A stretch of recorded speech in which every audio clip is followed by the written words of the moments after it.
সেই মুহাম্মদ সাল্লাল্লাহু আলাইহি ওয়াসাল্লাম যাকে আল্লাহ সুবহানাহু ওয়া তাআলা এত ভালোবাসেন, যার মনের খারাপ পরিস্থিতি দেখে আল্লাহ তাআলা মেরাজে তার কাছে ডেকে নেন, যে আল্লাহ সুবহানাহু ওয়া তাআলা তার বিপদের সময় মালাকুল জিবালকে পাঠিয়ে দিয়ে বলে যে আপনি কি অত্যাচারিত হয়েছেন, তাহলে আমি মালাকুল জিবালের মাধ্যমে প্রতিশোধ নিব। সেই মুহাম্মদুর রাসূলুল্লাহ সাল্লাল্লাহু আলাইহি সাল্লাম নিজের চাচার মাথার কাছে বসে আছে, নিজের চাচার মাথার কাছে এসে বসে বলছে, চাচা আপনি শুধু একবার বলেন লা ইলাহা ইল্লাল্লাহ, একটা বাক্য যদি বলেন আমি আল্লাহ তাআলার কাছে বলবো, হে আমার প্রতিপালক, আমার চাচা মুসলমান, তাকে জান্নাতে ঢুকিয়ে দাও। চাচাকে যখন এ কথা বলছে, আশেপাশে সাইবা, ওদবা, আবু জেহেল দাঁড়িয়ে, চাচা বলছে যে বেটা এ কথা যে বলতে পারবো না, কারণ এ কথা যদি আমি বলি তো আমার বাপ দাদা ধর্ম ত্যাগ হবে, মানুষে বলবে কি, লোকে বলবে কি, বেটা তুমি আমার জন্য চিন্তা করিও না, আমি আমার বাপ দাদা ধর্ম থেকে মরতে চাই। তখন রাসূল সাল্লাল্লাহু আলাইহি ওয়াসাল্লাম বারবার করে মিনতি করতে লাগলেন, আল্লাহর কাছে বলতে লাগলেন, আল্লাহ আমার চাচাকে হেদায়েত দান করো। আর চাচাকে বলতে লাগলেন, চাচা তুমি একবার লা ইলাহা ইল্লাল্লাহ পড়ো।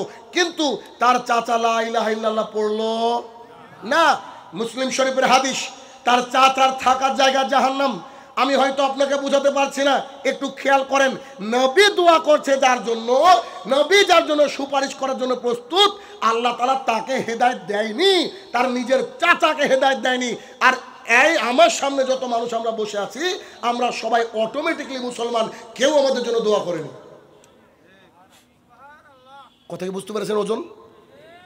আল্লাহ রসুল দোয়া করলে আল্লাহ তাআলা দোয়া শোনেননি এমনটা না। দলিল আবু হুরায়রা রাদিয়াল্লাহু তাআলা আনহু বলেন, আল্লাহ রসুল সাল্লাল্লাহু আলাইহি সাল্লাম, আমার মা যে আপনাকে কি গালি দেয়, আপনার কথা শুনলেই গালি দেয়, ছেলেটাকে নষ্ট করে দিল, গোটা গ্রামকে নষ্ট করে দিল, কি যে গালি দেয়, আমার তো মেজাজ খারাপ হয়ে যায়। আবার আম্মাজি কি যে করি, একটু আম্মার জন্য দোয়া করেন না।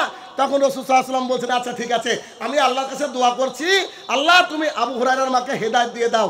আবু হুরায়রা রাদিয়াল্লাহু তাআলা বাড়িতে দৌড়ে গিয়ে দেখছেন বাড়ির দরজা মারা, ভিতরে পানি নাড়ার আওয়াজ। তিনি দরজায় টক টক করলেন, তিনার মা বলছে, বেটা একটু অপেক্ষা করো। দরজা খুলে দেওয়ার পর মাকে দেখলাম মাথায় কাপড় দিচ্ছে আর বলছে, বেটা চল মুহাম্মদ সাল্লাল্লাহু আলাইহি ওয়াসাল্লামের কাছে আমি ইসলাম গ্রহণ করব। এটা হচ্ছে রাসূলুল্লাহ সাল্লাল্লাহু আলাইহি ওয়াসাল্লামের দোয়া। আর তিনি নিজের চাচার সামনে বসে কতক্ষণ বলছে, চাচা একবার বলেন না, একবার বলেন না লা ইলাহা ইল্লাল্লাহ, একবার বলেন না, খালি বলে দেখেন না, কি যে উপকার করলেন আপনি। আবু জেহেলের হাত থেকে, উতবার হাত থেকে, জাতির হাত থেকে আপনি আমাকে রক্ষা করেছেন, নিজের ছেলেকে পাশে রেখে আমাকে বুকে নিয়ে ঘুমিয়েছেন, আমাকে এতিমের যে সাপ সেটা আপনি বুঝতেই দেননি, কত যে কষ্ট করেছেন।